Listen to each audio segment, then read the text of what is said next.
interconnectedness between corruption and with social development and the protection of fundamental rights. Corruption challenges and distorts this development and undermines the furtherance of fundamental rights and protections in a society. Our fight against corruption is not merely moral, although that is a central pivot on which we proceed forward, but it is more than just moral, because it is a reality that we have to deal with. The persistence of corruption impedes the functioning of democracies, state policies, health, education, allocation of basic natural resources, and access to justice. So corruption, in a way, undermines all that progressive, democratic, just societies want to achieve for their people. Especially in the areas of health, education, and justice, particularly we see the detrimental impact of discriminatory access to services or unfair monopolization of public resources. Corruption undermines the guiding principles of our country's constitution. And therefore, at our Ministry of Human Rights, we have repeatedly tried to evolve policies to counter corruption, because we have seen the impact of corruption on the poorest segments of our society. And it's not just at the level of division of resources.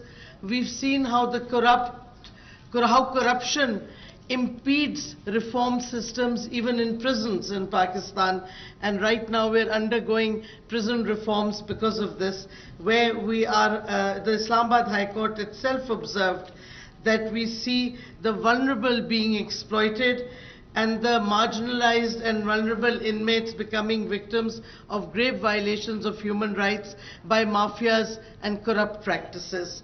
So this is something that we see corruption does at every level of our society. And of course, because the most vulnerable groups are also the groups that are most reliant on public services and goods, due to a lack of alternate private services, they also bear the greatest brunt of corruption. Consequently, the government's measures for democratizing healthcare and education through our measures such as the health card, the Sehat Sahulat program, or the single national curriculum finally in our education, these are vital to ensuring that public goods are accessible to all those who need them the most, rather than remaining at the hands of a narrow elite or being impeded upon by the corrupt mafias that prevail in most societies. The Ministry of Human Rights also launched Pakistan's first National Action Plan on business and human rights, and I'm proud to say we're the first country in South Asia and the third in the entire Asia for having a national action plan on business and human rights, because this plan includes financial transparency and anti-corruption as a priority area. Our National Action Plan on Business and Human Rights provides a solid foundation for steering Pakistan's economic development while placing human dignity at its center. It includes critical recommendations such as the financial transparency of companies who are being considered when they make bids for government projects, and a steering committee of the Business and Human Rights National Action Plan has now been notified, and we will be meeting this month so that we can begin fast-tracking implementation of this plan, which we see as a vital tool, not just in furthering human rights of all members of our society, but also fighting corruption actively at the state and business enterprises level.